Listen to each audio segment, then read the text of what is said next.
एक घने जंगल के बीचों बीच स्थित गांव में अजीब घटनाओं का सिलसिला शुरू हो गया था। गांव के लोग कहते थे कि रात के अंधेरे में जंगल से अजीब अजीब आवाजें आती हैं, कभी किसी जानवर की गुर्राहट तो कभी किसी इंसान की चीख। विजय, जो गांव का सबसे साहसी युवक था, इन घटनाओं की सच्चाई जानने के लिए उत्सुक था। एक रात वह अकेले जंगल में गया। उसके पास केवल एक मशाल और एक छुरी थी। जंगल में प्रवेश करते ही उसे महसूस हुआ कि कोई उसे देख रहा है। हर कदम के साथ उसकी धड़कन तेज हो रही थी। चारों ओर सन्नाटा था, लेकिन सन्नाटे के बीच कभी कभी पत्तों की सरसराहट और अजीब आवाजें सुनाई देती थीं। विजय ने मशाल को ऊपर उठाया और देखा कि एक छायादार आकृति उसके सामने खड़ी थी। वह आकृति धीरे धीरे उसके पास आ रही थी। विजय ने अपनी छुरी कसकर पकड़ी और पूछा, कौन है वहां?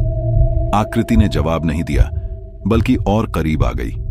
जब वह आकृति बिल्कुल पास आई तो विजय ने देखा कि वह एक अजीब जानवर था। उसका सिर एक शेर का था और शरीर एक काले तेंदुए का। विजय ने डर के मारे मशाल फेंक दी और भागने की कोशिश की, लेकिन उस जानवर ने उसे पकड़ लिया।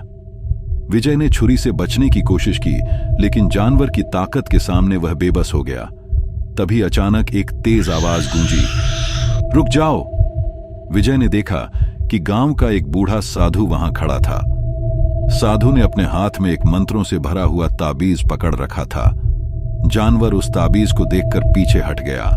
साधु ने विजय को उठाया और कहा, यह कोई साधारण जानवर नहीं है, यह जंगल की आत्माओं का संरक्षक है, इसे परेशान मत करो। विजय ने कांपते हुए साधु की बात मानी और गांव लौट आया। उस दिन के बाद से विजय ने कभी जंगल की तरफ रुख नहीं किया और गांव में भी उन अजीब घटनाओं की बातें बंद हो गईं। लेकिन हर रात जंगल से आती उन अजीब आवाजों ने गांव वालों को यह यकीन दिला दिया कि उस जंगल में कुछ ऐसा है जो इंसानों की समझ से परे है।